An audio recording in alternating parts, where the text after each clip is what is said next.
Eh bien, salut à tous et bienvenue sur Football Garden, c'est Bilal qui vous parle aujourd'hui. On se retrouve pour une toute nouvelle vidéo et aujourd'hui, nouveau débrief du match contre Newcastle, le match qui vient de se terminer il y a 5 secondes là, vraiment je lance tout de suite après le match. Petit débrief aujourd'hui, je pense qu'il va pas être super long parce que faut que je fasse vite en fait. J'ai pas mal de trucs à faire, faut que je fasse vite, mais voilà, grosso modo, victoire. Voilà, victoire au classement.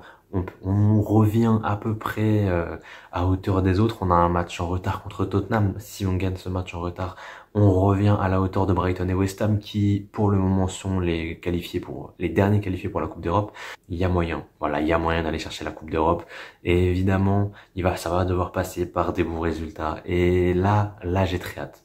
Là, j'ai très hâte, ça va être vraiment, mais vraiment incroyable. Voilà, la fin de saison risque d'être palpitante. Voilà, merci à cette équipe-là, merci aux jeunes de Chelsea qui aujourd'hui, sur ce match-là, ont vraiment montré de très grosses qualités. Pour moi, il n'y a qu'un joueur qui est en dessous, on va en reparler après. Mais aujourd'hui, Chelsea, ils ont vraiment montré quelque chose d'intéressant. Deux joueurs en dessous, je vais me rappeler d'un autre. Voilà, pour moi là aujourd'hui Chelsea ils ont vraiment montré une sacrée force de caractère et ça fait très plaisir, très plaisir à voir et j'ai vraiment hâte de voir la suite parce que là sur ce match-là on a quand même vu des qualités parce que même si on prend 2 buts sur ce match, bon on a le premier d'Alexander Isak qui est magnifique, honnêtement la petite louche de Bruno Guimaraes et derrière la frappe de Isak, voilà pied droit petit filet opposé magnifique, il a failli nous faire la même en deuxième juste après le but de Palmer et sinon il y a le missile nucléaire de Jacob Murphy.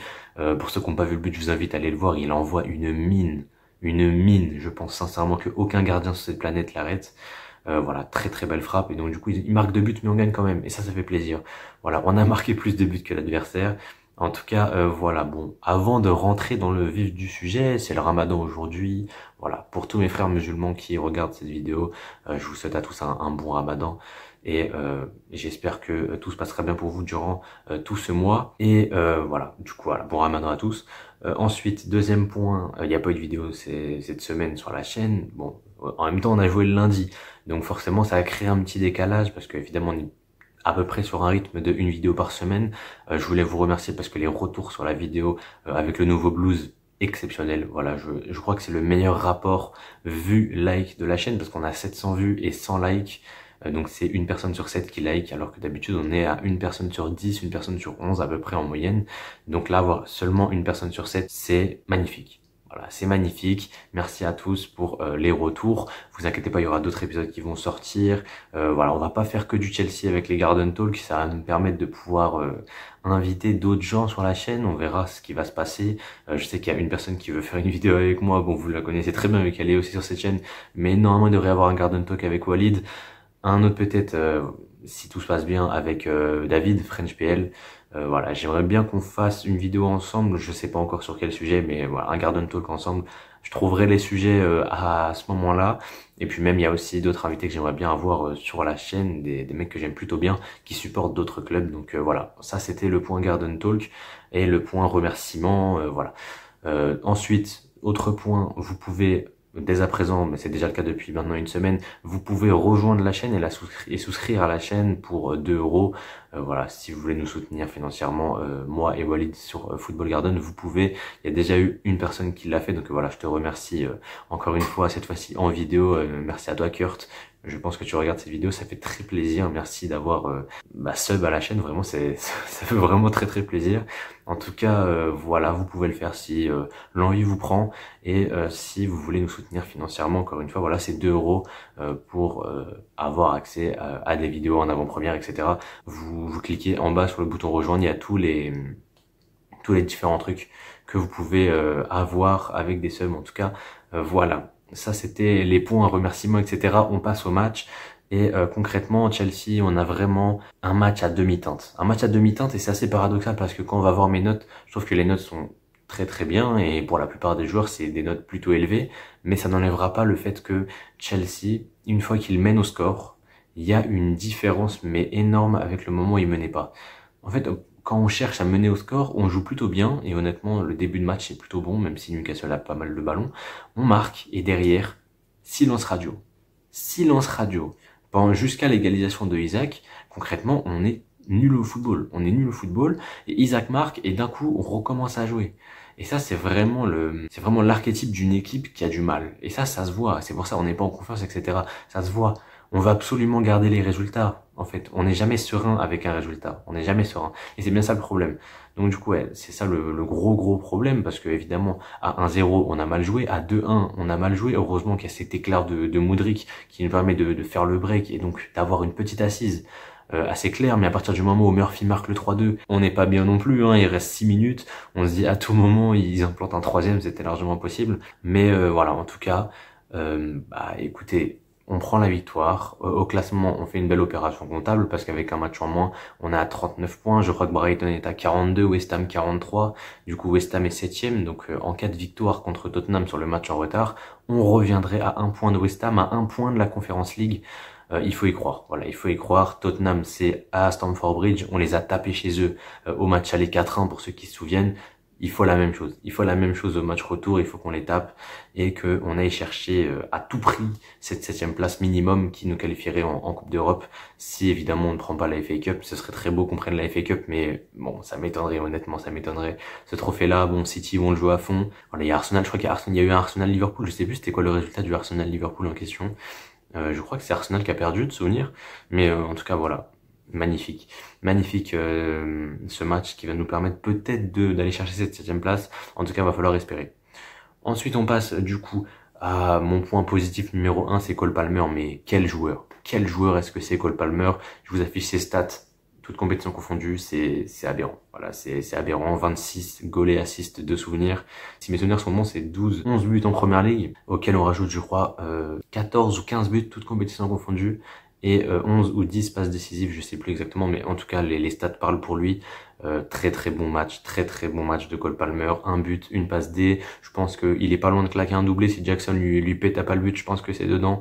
La frappe de Palmer qui du coup mène au 1-0. Je pense que si Jackson la touche pas, il y a but quand même, mais bon, ça fait un but, une passe D pour lui, un match exceptionnel. Et qu'est-ce qu'il est complémentaire avec Malo Gusto. Et honnêtement, la blessure de Reece James, c'est un petit peu en fait... honnêtement, la blessure de Reece James, d'un côté, a fait mal, mais d'un autre côté, elle fait du bien. Parce que ça nous permet de voir ce joueur-là. Parce que si James était là toute la saison, Gusto, on l'aurait pas assez vu.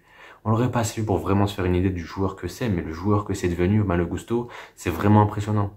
C'est vraiment impressionnant. Et aujourd'hui, je pense qu'il y a un débat clair sur qui doit être titulaire à Chelsea. Je pense que James n'a pas sa place de titulaire indiscutable. Bien sûr, il l'a de par son statut de capitaine du club, de son statut du fait que ça fait 4 ans qu'il est titulaire à Chelsea, que il est peut-être l'un des meilleurs quand il est là et quand il est pas blessé, c'est un des meilleurs latéral droits du monde. Concrètement, il n'y en a pas beaucoup qui sont meilleurs que Reece James. C'est pas pour rien que fut un temps le Real était intéressé par Reece James, parce que clairement c'était pour moi le latéral le plus complet. C'est le latéral droit le plus complet de la planète. Pour moi, il est peut-être un peu moins fort offensivement qu'un Trent, mais vu son apport défensif, en plus de son apport offensif, pour moi, il apporte bien plus qu'Alexander-Arnold, par exemple. Et voilà, clairement, aujourd'hui, pour moi, Reece James, à son prime, c'est évidemment le meilleur latéral droit de la planète, mais aujourd'hui, il est plus à son prime, et aujourd'hui, Malo Gusto, il monte en puissance. Il monte en puissance au fur et à mesure des matchs, et moi, j'ai beau noter à chaque fois, mais Gusto, il a toujours une bonne note. Gusto a toujours une bonne note dès qu'il joue. Je sais même pas c'est quoi le match où je lui ai mis moins de 6. Je sais pas si on a eu beaucoup des matchs où je lui ai mis moins de 6 à Malo Gusto. Donc ouais, non, clairement, Malo Gusto, c'est une très grande satisfaction. Merci l'Olympique Lyonnais. Si vous voulez, on vous rajoute 10 millions en rap, parce que honnêtement, 30 millions, c'est pas assez. 30 millions, c'est du vol. Non, mais 30 millions, c'est un hold-up. Il faut leur rajouter 10 millions. J'espère qu'il y a une prime, je sais pas, 10 millions bonus, je sais pas, il faut les trouver. Donner de l'argent à Lyon supplémentaire. Là, ils nous ont donné un crack. Clairement, ils nous ont donné un crack, et voilà, merci. Ce côté droit, Gusto, Palmer, il est exceptionnel. Et en fait, d'un autre côté, ça va un petit peu être bizarre dans le sens où, quand tu le compares au côté gauche, avec Cucurella et avec Sterling, on avait beaucoup moins cette sensation-là qu'à droite. Cette sensation à droite qu'on avait, c'était, mais ça va passer dans tous les cas. Dans tous les cas, ça va passer parce que les deux sont trop forts, les deux se connaissent. Les deux jouent par cœur ensemble, en fait. Les deux connaissent leur symphonie. Clairement, c'est ça. Alors que côté gauche, Cucurella revient de blessure évidemment, Sterling est encore en demi-teinte, donc le côté gauche est vraiment bidon, voilà, faut être honnête. Et puis même Gallagher, bon, il était malade, etc., il était incertain pour le match, finalement, tel un soldat, il joue 90 minutes, mais bon, son match n'est pas non plus fabuleux. Pour moi, il fait une meilleure deuxième mi-temps, mais sa première est vraiment pas bonne. Et clairement, aujourd'hui, le côté gauche de Chelsea, il est clairement hétérogène par rapport au côté droit. Évidemment, peut-être que si on a Chilwell avec peut-être Sterling devant ou un Mudryk qui a marqué beaucoup de points sur ce match, peut-être que côté gauche on aura la même animation qu'à droite.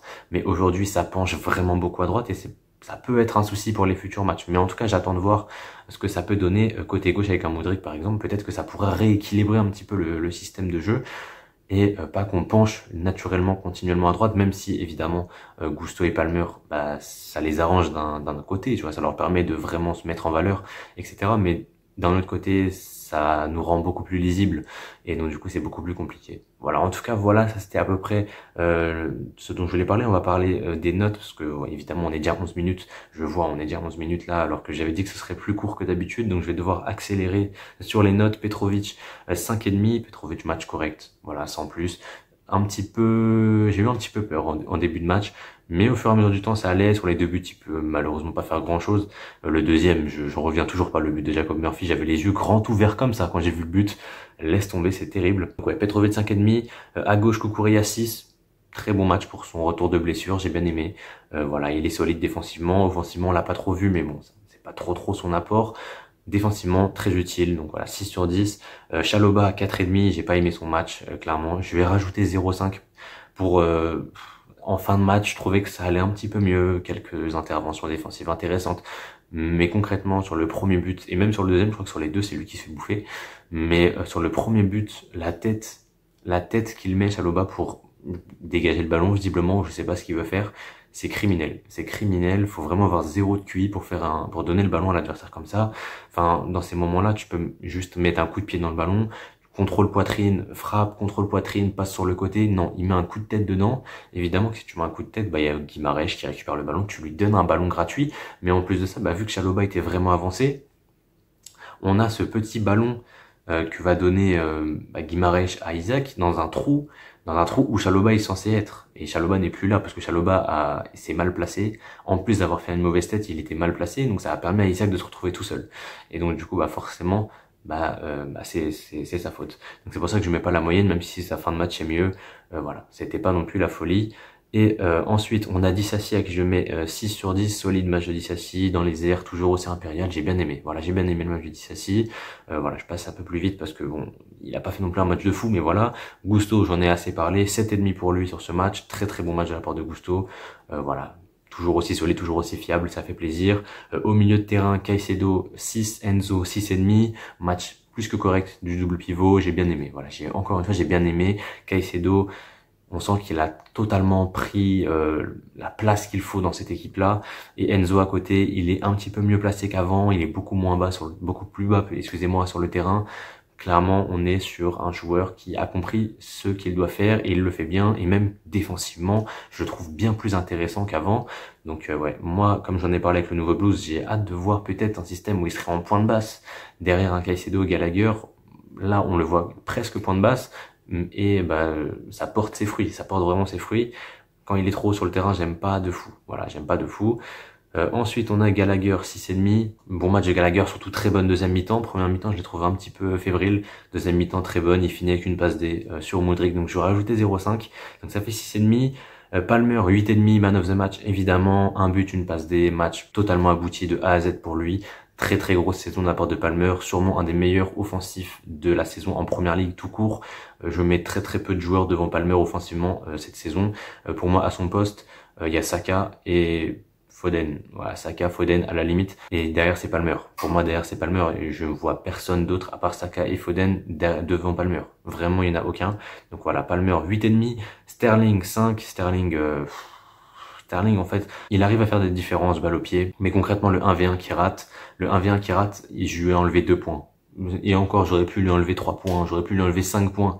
En fait, je me suis dit, là, c'est terrible. Là, c'est grave, en fait. Et surtout, quand tu vois ce que Mudryk apporte en rentrant sur le terrain, là, il a perdu sa place. Pour moi, aujourd'hui, Sterling a perdu sa place de titulaire, comme il l'avait perdu après Wolverhampton, et qu'il s'était bien rattrapé après. Bah là, ça doit être la même chose. Pour moi, il doit goûter au banc et faire rentrer Mudryk pour lui donner de la continuité sur le prochain match. Voilà, clairement. Et donc, du coup, j'ai mis 5 quand même, parce que, comme je vous l'ai dit, je trouve qu'il a quand même fait quelques différences balle au pied. On va pas non plus tout jeter et tout cracher sur le match de Sterling, mais bon, il fait pas un bon match.